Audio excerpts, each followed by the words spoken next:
नमस्कार दोस्तों आज की वीडियो में जानेंगे पीएफ का क्लेम करते हैं तो उनके में एक इस टाइप की एरर आने के बाद उनका क्लेम रिजेक्ट कर दिया जाता है, तो उसका फिर क्या सॉल्यूशन होगा। फ्रेंड, जो क्लेम रिजेक्ट किया जाता है वो रिजेक्ट किया जाता है, वार्निंग कोड दिया होता है फिर और उसके आगे मेंबर आईडी दी होती है, having pending transfer in detail kindly verify detail using member. मतलब आपका पीएफ ट्रांसफर की रिक्वेस्ट के लिए डाली गई थी और आपका पैसा भी आ चुका था आपके अकाउंट में, मगर आपने जब क्लेम किया तो आपका क्लेम रिजेक्ट कर दिया गया। और फ्रेंड्स, एक दूसरे टाइप से भी आपका क्लेम रिजेक्ट किया जाता है वार्निंग कोड देके कि multiples member ID in same bank account करके। तो अगर इस टाइप की भी किसी फ्रेंड्स की प्रॉब्लम है तो उसकी वीडियो मैंने पहले ही बना रखी है, उसका लिंक डिस्क्रिप्शन में मिल जाकर जाके चेक कर सकते हैं कि सेम बैंक अकाउंट के लिए आया है। आज हम बात करेंगे कि आपका पीएफ का पैसा ट्रांसफर हो गया है, आपने क्लेम किया फिर भी आपका रिजेक्ट कर दिया गया। तो ठीक है दोस्तों, वीडियो स्टार्ट कर लेते हैं और वीडियो डिटेल में जानेंगे कि इस टाइप की एरर आपको क्यों आ रही है, इसका क्या सोल्यूशन होगा और हमको आगे क्या प्रोसेस देखनी होगी जिससे हमारा आगे इस टाइप की किसी की भी प्रॉब्लम ना आए।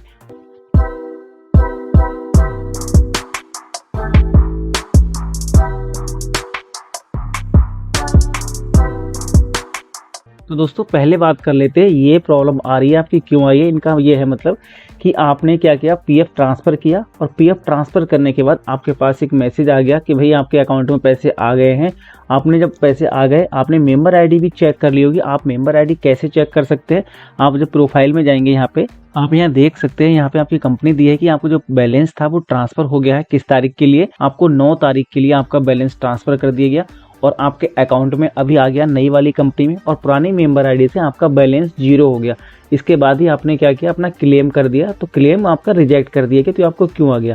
ठीक है, अब बात करते हैं इसके डिटेल में कि ये प्रॉब्लम आपके लिए क्या हुई। फ्रेंड्स, अब होता क्या है, जब कभी भी आप अपने पीएफ को ट्रांसफ़र करते हैं पुरानी कंपनी से नई कंपनी में, तो यहाँ पे आपको एक ऑप्शन दिखता है, यहाँ पे जो क्लेम स्टेटस दिखाता है कि आपका जो पीएफ का क्लेम का स्टेटस है ट्रांसफ़र करने का वो क्या है। ये होता है कि पहले आपके कंपनी के एम्प्लॉयर के पास जाता है, देन उसके बाद वो फील्ड ऑफिसर के पास जाता है। तो यहाँ लिखा होता है कि पेंडिंग विद फील्ड ऑफिसर। जैसे ही फील्ड ऑफिसर आपका अप्रूव कर देता है, तो जिस डेट के लिए आपका फील्ड ऑफिसर अप्रूव कर देता है आपका पीएफ ट्रांसफ़र कर दिया जाता है और आपका कितना अमाउंट ट्रांसफ़र किया जाता है वो भी आपको शो कर देता है और किस तारीख के लिए किया है ये भी दिखा देता है। ठीक है, अब आपके अकाउंट में एक मैसेज आ जाता है। आपको 2 तरीके से आप अपना पीएफ की रिक्वेस्ट को चेक कर लेते हैं। पहले तो आपको मैसेज के द्वारा आपको इन्फॉर्म कर दिया जाता है, जो भी आपका रजिस्टर्ड मोबाइल नंबर होगा, एसएमएस के द्वारा कि आपका इतना अमाउंट नई कंपनी में ट्रांसफ़र किया जा रहा है। ठीक है, दूसरा आप अपने पीएफ की प्रोफाइल में आके चेक भी कर सकते हैं कि आपका अमाउंट कितना ट्रांसफ़र हुआ है और किस तारीख के लिए हुआ है। ठीक है, 9/11/2023 के लिए। अब बात कर लेते हैं कि ये प्रॉब्लम क्यों आई।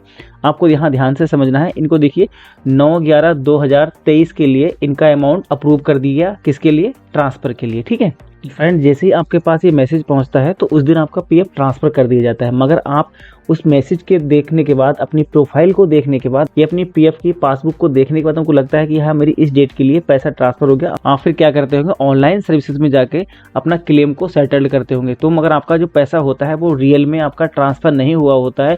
आप कहेंगे भाई पैसे के मैसेज भी आ गया मेरे पास में, मेरे मोबाइल पे कि आपका इतना ट्रांसफ़र हो गया और हमने पीएफ की पासबुक में भी देख लिया कि हमारा इस तारीख को हमारा पीएफ ट्रांसफ़र हो गया, तो हमारे खाते में पैसा आया नहीं। जब पैसा आपका नहीं आता है तभी आपका होता है कि जो आपका पीएफ का ट्रांसफ़र की रिक्वेस्ट है वो भी पेंडिंग है, अभी वेरीफाई नहीं हुई है और इसलिए आपको पहले वेरीफाई कीजिए, देन आप उसको क्लेम करना होगा। ठीक है, तो आपको फिर चेक क्या करना होगा कि आपका पैसा गया क्या, ट्रांसफ़र भी हो गया, मैसेज भी आ गया हमारे पास, फिर भी हमारा पैसा इस पासबुक में नहीं आया। तो फिर आपको यहाँ पे एक चीज़ दिखने को मिलती है, सब्जेक्ट टू वेरिफिकेशन। ठीक है, ये सब्जेक्ट टू वेरिफिकेशन क्या होता है इसमें थोड़ा डिटेल में देख लेते हैं। पहले क्या होता है फ्रेंड्स, आपका जो पीएफ होता है ट्रांसफ़र का वो आपके कंपनी के एम्प्लॉयर के पास जाता है, देन उसके बाद वो पीएफ ऑफिस के पास जाता है, फील्ड ऑफिसर उसको वेरीफाई करता है और जिस दिन आपका फील्ड ऑफिसर वेरीफाई कर देगा, अमाउंट को वेरीफाई कर देगा, उसकी डेट को आपको बता दिया जाएगा कि आपका इतना अमाउंट ट्रांसफ़र किया जा रहा है। ठीक है, ये आपको मैसेज के द्वारा सेंड किया जाता है, मगर वो अभी आपका अमाउंट ट्रांसफ़र हुआ नहीं होता है। आपका पुरानी मेंबर आईडी से भी वो 0 कर देते हैं, प्रेजेंट में नहीं आता, मगर वो क्या होता है, इस टाइप एक बीच का सब्जेक्ट टू वेरिफिकेशन।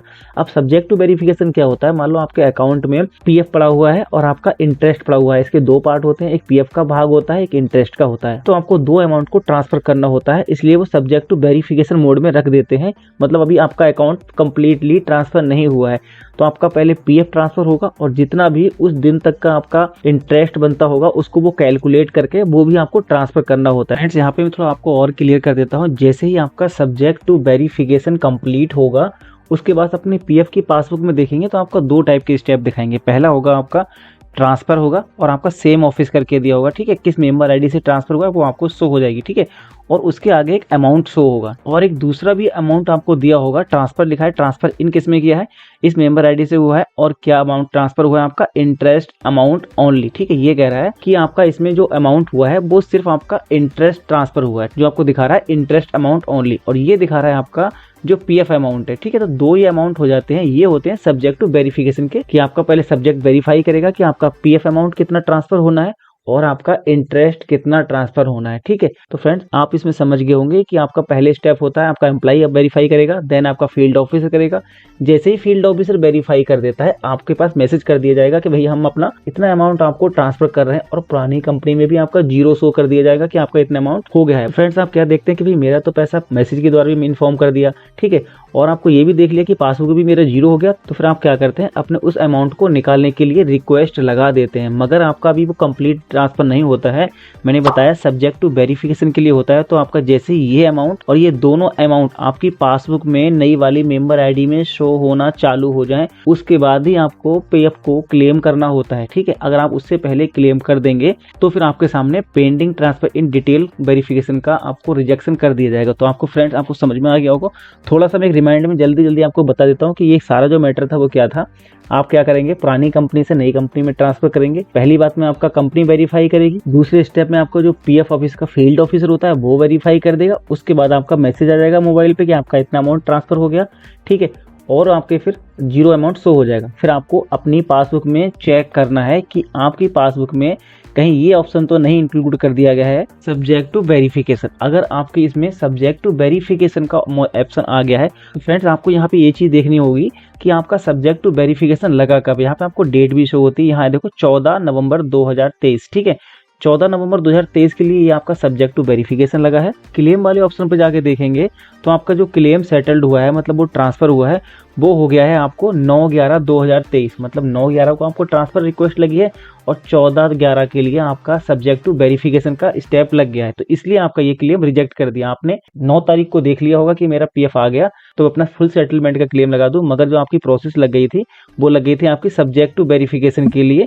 किस तारीख के लिए, 14 तारीख के लिए। तो आपको ये देखना होगा कि आपका अमाउंट जब तक आपके प्रेजेंट अकाउंट में ना आएगा तब तक आपको उसको नहीं करना, आपको सब्जेक्ट टू वेरिफिकेशन नहीं लगना। आप वो चेक कैसे करेंगे कि मेरे अकाउंट में रियल में वो पैसा आया है नहीं आया, तो मैंने आपको बता दिया। यहाँ पे आपको एक डेट शो हो जाती है, ये आपको दो ऑप्शन दिखेंगे सेम ऑफिसर के लिए। ये आपका आ जाएगा पीएफ वाला अमाउंट, ये आ जाएगा आपका इंटरेस्ट अमाउंट। जब ये दोनों अमाउंट आपकी पासबुक में शो होना चालू हो जाए तब ये समझिए कि आपका पूरा पैसा आपके ट्रांसफर हो गया। और जब ये आपका पैसा ट्रांसफर होके आ जाता है इसके बाद ही आपको पीएफ के लिए क्लेम लगाना है। अगर उससे पहले आप ये लगा देते हैं तो आपका यही आपका रिजेक्ट कर दिया जाएगा pending transfer detail in kindly verify करके, ठीक है। कि आपका पहले से तो आपने ट्रांसफर हुआ नहीं है, सब्जेक्ट टू वेरिफिकेशन मोड पे लग गया है और आपने उससे पहले क्लेम कर दिया है तो आपका क्लेम रिजेक्ट कर दिया। आपको यहाँ थोड़ा और एग्जांपल पे दिखा देते हैं। जैसे कि बताया ना मैंने कि 9 तारीख के लिए आपका क्लेम का ऑफिसर के वेरीफाई कर दिया गया, 14 तारीख के लिए आपका सब्जेक्ट टू वेरिफिकेशन लगा दिया, और यहाँ आप देख सकते हैं 13 नवंबर के लिए इन्होंने क्या किया,